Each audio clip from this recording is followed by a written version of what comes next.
Bonjour à tous et bienvenue dans le Live TV Finance. Nous sommes ensemble pour 35 minutes de direct afin de parler économie, mais également finance ou encore de l'actualité des entreprises. Au sommaire de cette édition, nous recevrons tout d'abord Étienne Détry qui viendra nous présenter l'entreprise WeFirst. Puis nous suivrons l'ouverture de la Bourse de Paris et son cours avec Antoine Quesada, trader, formateur et coach. Nous distribuerons ensuite les bonnes et mauvaises notes des nouvelles économiques de la semaine avec Éric Galliègue, président de Valcante Expertise. Ce sera ensuite au tour de Louise Carbonnier de venir nous présenter l'entreprise Okodo.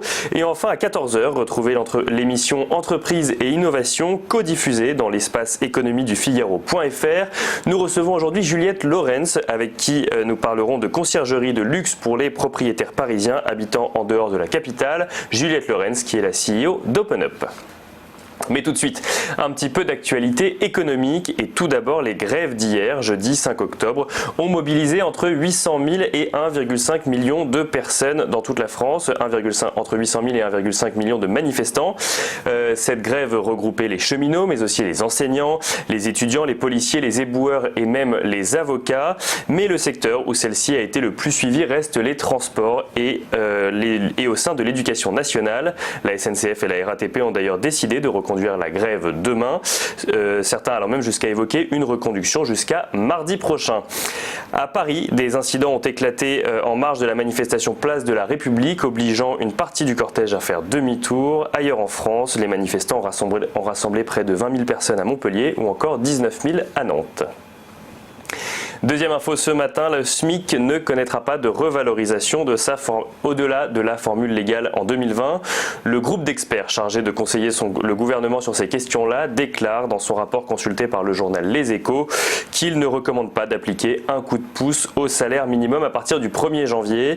Un avis basé sur l'état en demi-teinte de l'économie française avec d'un côté une activité qui tient la route malgré tout et de l'autre un chômage qui ne recule pas suffisamment.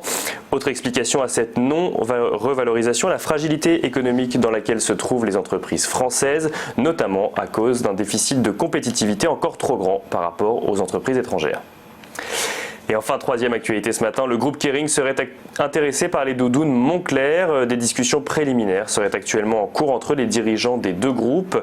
Une information confirmée ni par Moncler ni par Kering pour le moment. Seule personne à avoir pris la parole, l'Italien Remo Ruffini a publié dans un communiqué hier pour préciser qu'il entretient en tant qu'actionnaire de Moncler de temps en temps des contacts avec les investisseurs et des acteurs du secteur, y compris avec Kering, à propos des développements fructueux pour Moncler, mais aucune hypothèse ne serait selon lui à l'étude pour le moment. Toujours est-il que grâce à cette annonce, le fabricant italien a pris 8% à la bourse de Milan hier, portant sa capitalisation à 10 milliards d'euros. Du côté des marchés financiers à présent, le CAC 40 clôture en très légère hausse, plus 0,03% à 5 801 points. Le Dow Jones plus 0,1% à 27 677 points. Le S&P 500 plus 0,15% à 3 117 points. Et enfin le Nasdaq Composite plus 0,05% à 8 570 points.